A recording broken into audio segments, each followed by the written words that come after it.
What is going on, guys, and welcome to my first ever Call of Duty Ghost weapon review and my first Call of Duty Ghost video period. Still kind of working on the whole move thing, and I'll be doing a vlog about that later in the week, but let's get into it. Now, today we're going to be talking about the MSBS, the most overpowered gun in Call of Duty Ghost right now. This gun will literally melt your face off. Like, I don't think I've ever seen a more overpowered gun unless you count the FAL, which was also pretty bad. But this gun is absolutely phenomenal. It's so good. The people, well, not people, but GB has actually banned it from the game in general. But let's talk about it for a little bit. This has to be probably my favorite gun if you can't hear the enthusiasm in my voice.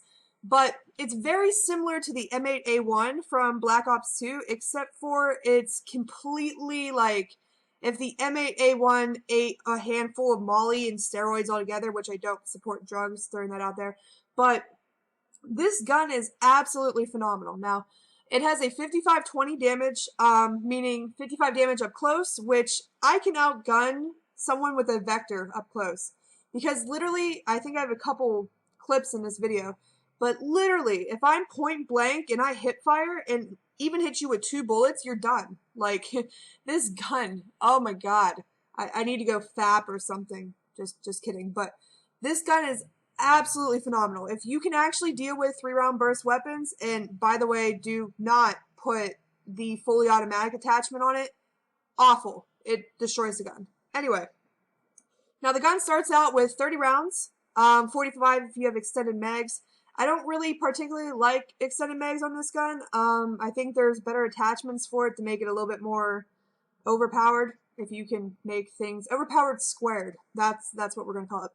Anyway, it has 895 RPM per burst, which means that this gun basically shoots fast as all hell.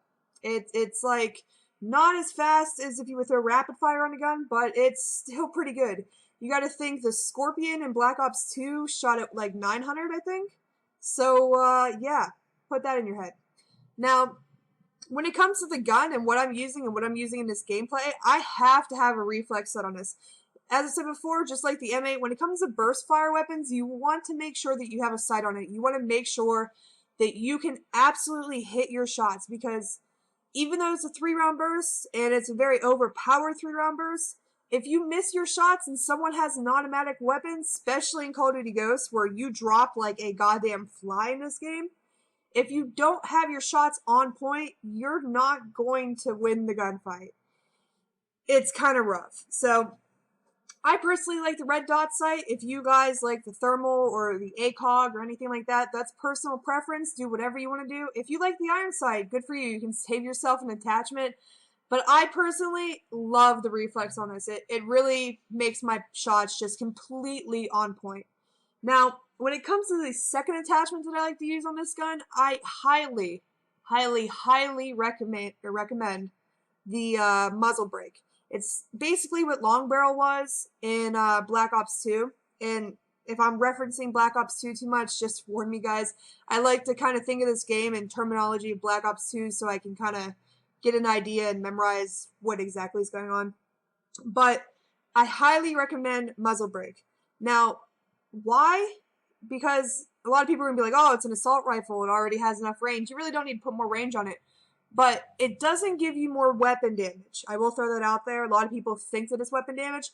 But basically, where I would be able to one burst you from, say, like 20 meters away, now I can one burst you from maybe 40. Don't quote me on the actual the range, but it basically allows you to one burst someone or two burst someone from a farther distance. So if you're going through like Stonehaven, for instance, and you want to get that real long shot, yeah, you can do it with this. It's pretty goddamn awesome. Now, when we're talking about this being completely overpowered, I mean, a lot of people were like, we don't want this in GB. We don't want this in League play, or not League play, I guess, squad or whatever the hell it is. A lot of people don't want it in LG, just how they banned like the FAL and everything. This gun has already been banned from GB. If that's not testimony to how good this gun is, then I really don't know what to tell you guys. Usually when something is so overpowered that they ban it from GB, it's pretty good. Now, with also saying that, this gun is probably going to be the first gun to get nerfed. Just pre-warning you guys, so if you get too used to it, don't get used to it for too often, because I'm pretty sure it's going to be gone. But this concludes the first ever weapon review. If you guys found this helpful, please leave a like, comment down below. Comments are a little bit weird right now with the whole Google Plus transition, so I don't really know what's going on with that. But leave a like rating, it really helps the channel and everything like that, and I'll see you guys soon.